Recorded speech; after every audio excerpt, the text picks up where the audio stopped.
In a previous video, I discussed Archbishop Salvatore Cordileone's decision as of May 19, 2022, to bar Speaker of the House of Representatives Nancy Pelosi from receiving Holy Communion within the Archdiocese of San Francisco.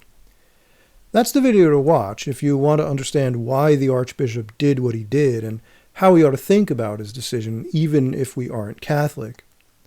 But after so much controversy surrounding this event, it's clear to me that most people, even fairly well-educated Catholics, don't really understand how it could be that Archbishop Cordileone could bar someone from communion in his diocese, while bishops in other dioceses don't do so in theirs. I'm Dr. Richard Bolzachelli for Catholic Studies Academy, and in this video, I'm going to answer that question correctly. Now, before we get started, let's not forget the basics. If you haven't done so already, go ahead and hit the like and subscribe buttons, ring the bell, share our content, and if you feel so moved, please support our work by hitting the thanks button to make a direct donation. So let's get started. Many commentators, including some I respect, have reported that Speaker Pelosi has been excommunicated. In an informal and purely practical sense, that may be true. She's not permitted to receive communion, at least in the Archdiocese of San Francisco, and in the dioceses of a few other bishops who've informed their flock that they concur with Archbishop Cordileone's judgment in this matter. But not all bishops do concur in this matter. For example, the Sunday after the publication of Archbishop Cordileone's notification, Speaker Pelosi attended Mass and received communion in the Archdiocese of Washington, D.C., where she spends most of her time, and where Cardinal Archbishop Wilton D. Gregory presides. In other words, Archbishop Cordileone's notification isn't likely to have much effect on Speaker Pelosi's daily life because Cardinal Gregory hasn't issued a similar instruction in the Archdiocese of Washington to his own ministers of Holy Communion. On the other hand, if Speaker Pelosi attended Mass in the neighboring Diocese of Arlington, she would be denied communion under the directive of Bishop Michael Burbidge. But I suppose then she might just stay in D.C. And this is where the confusion lies. Why don't all the other bishops in the United States honor Archbishop Cordileone's determination that Speaker Pelosi isn't to be admitted to Holy Communion? Well, at least as a matter of church law, it's because the Archbishop's directive is only a disciplinary instruction directed to ministers in his own diocese about how Speaker Pelosi is to be received, and informing Speaker Pelosi that this direction has been given. Archbishop Cordileone was exercising an authority of governance over his own diocese, which he enjoys by virtue of his office as the local bishop, but he possesses no authority to govern other bishops' dioceses, in a similar way that the parents in one family may determine the rules of order within their own household, but not within their neighbors' homes. This analogy is imperfect, of course, but it should be helpful as a way of understanding how the bishop of one diocese relates to the bishop of another.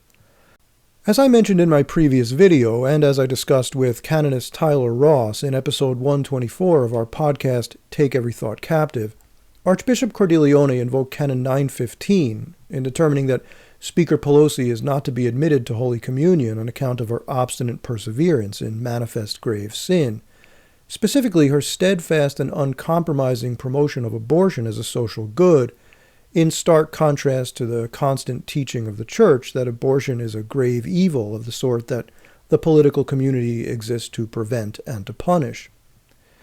But as Mr. Ross explained in that episode, Archbishop Cordileone's notification isn't classified as a punishment or penalty under canon law. It's not a decree of excommunication or an interdiction directed at Speaker Pelosi. It's only a directive to ministers of Holy Communion within his own diocese. It enjoins Speaker Pelosi only as a would-be communicant within his own ecclesiastical jurisdiction, namely the Archdiocese of San Francisco, but principally it enjoins ministers of Holy Communion functioning within that archdiocese. Speaker Pelosi is admonished not to present herself for Holy Communion, and she's being informed that ministers of Holy Communion within the Archdiocese have been instructed to refuse her communion if she does. Once again, Archbishop Cordileone's document is classified simply as a notification, and as such, its authority extends only as far as Archbishop Cordileone's own jurisdiction. The case would have been different if he'd imposed a canonical censure of some type, but he didn't. If he had, it would attach to Speaker Pelosi as a person, and under canon law, she would be recognized throughout the Church as a person legally excluded from reception of Holy Communion and from holding an office in the Church, and from many other things as well. But Archbishop Cordileone's action didn't go that far. And because Archbishop Cordileone's action isn't a canonical censure, it has no force of its own across diocesan territorial lines as a matter of church law. Archbishop Cordileone's notification doesn't determine how Cardinal Gregory has to treat Speaker Pelosi should she present herself for Holy Communion in his own diocese. On the other hand, Archbishop Cordileone issued this directive because he saw Canon 915 in the Code of Canon Law as applying to Speaker Pelosi. That canon excludes from admission to Holy Communion not only those who've been excommunicated or placed under interdiction, but also those who, without any formal ecclesiastical censure, obstinately persevere in manifest grave sin, as in the case, according to magisterial judgment, of a political figure who consistently promotes abortion even after having been corrected by competent ecclesiastical authorities. Canon 915 is once again a universal law of the Latin Rite of the Catholic Church, so it applies across diocesan boundaries.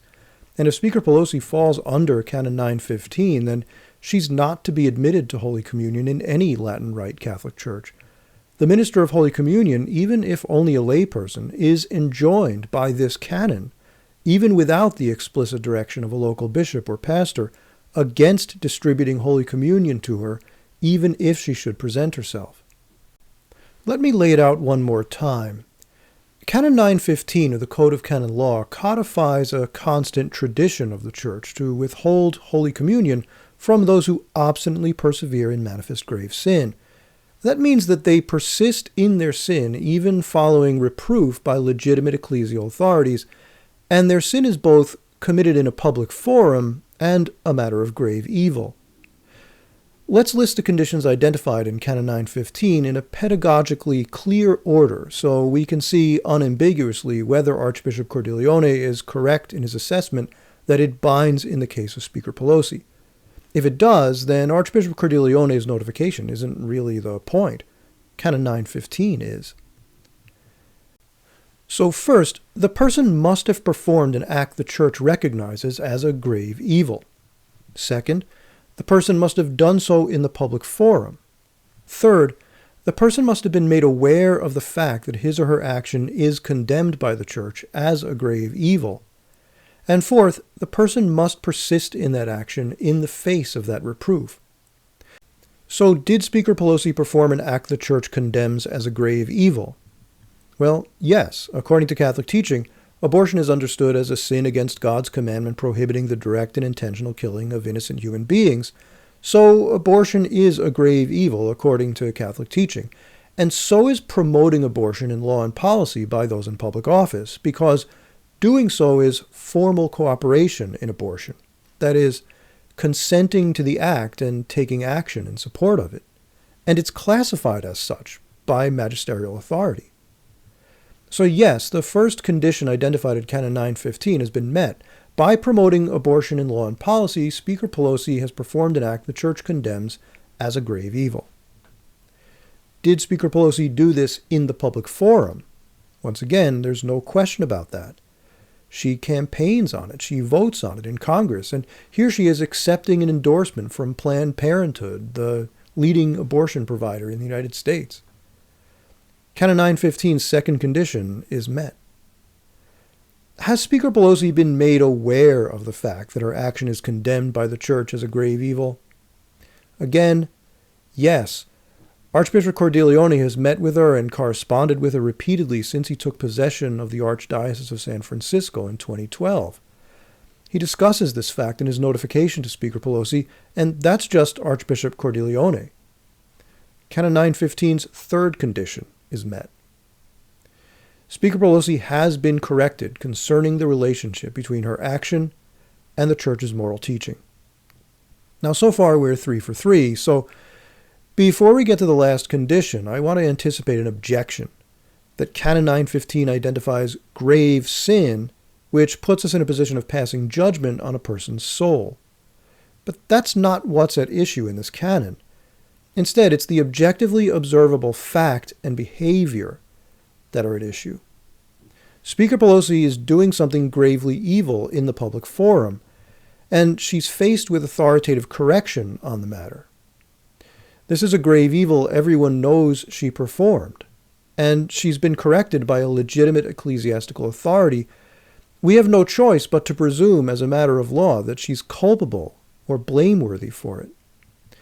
She deliberately elects to perform what she knows to be gravely evil, and that's what we mean in this context by the phrase grave sin. We can't read her mind, that's true, but we can see what she does, and we know the substance of what she's been told. So Canon 9:15 identifies manifest or public grave sin, and those conditions are met in this case. Once again, we're 3 for 3.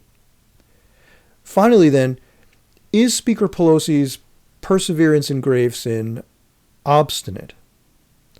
Does she in fact persist in it even after having been reproved on the matter by legitimate ecclesiastical authority? Clearly, again, yes, as made evident by the fact that even after Archbishop Cordileone's notification, she publicly reaffirmed her commitment to abortion. Thank you for referencing the Gospel of Matthew, which is sort of the agenda of the church that is rejected by many who side with them on terminating a pregnancy. So we just have to be prayerful. We have to be respectful. I come from a largely pro-life Italian-American Catholic family, so I respect people's views about that, but I don't respect us foisting it onto others. Now, our Archbishop has been vehemently against LGBTQ rights too. In fact, he led the way in some of the initiatives on the ballot in California. So this decision taking us to privacy and precedent is very dangerous in the lives of so many of the American people, and again, not consistent with the Gospel of Matthew. So here I'd like to give a nod to Archbishop Cordileone's detractors. In a sense, his notification isn't really relevant. Why not? Ironically, because Archbishop Cordileone is right. As I've shown, it's objectively clear that Canon 9:15 applies to Speaker Pelosi just as he said, and Canon 9:15 already enjoins ministers of Holy Communion across diocesan lines against distributing the Blessed Sacrament to Speaker Pelosi, regardless of whether or not the local bishop has spoken. The legal outcome here really has nothing to do with Archbishop Cordileone's directive. Rather, his directive just makes explicit to ministers under his own jurisdiction that he judges Speaker Pelosi to fall under Canon 9:15, and thus that she's to be treated accordingly. His notification only takes the guesswork, if in the face of overwhelming data any should remain, out of the assessment the minister of Holy Communion in his diocese is enjoined to make under Canon 9:15. So how does Archbishop Cordileone's determination relate to what happens in other bishops' jurisdictions?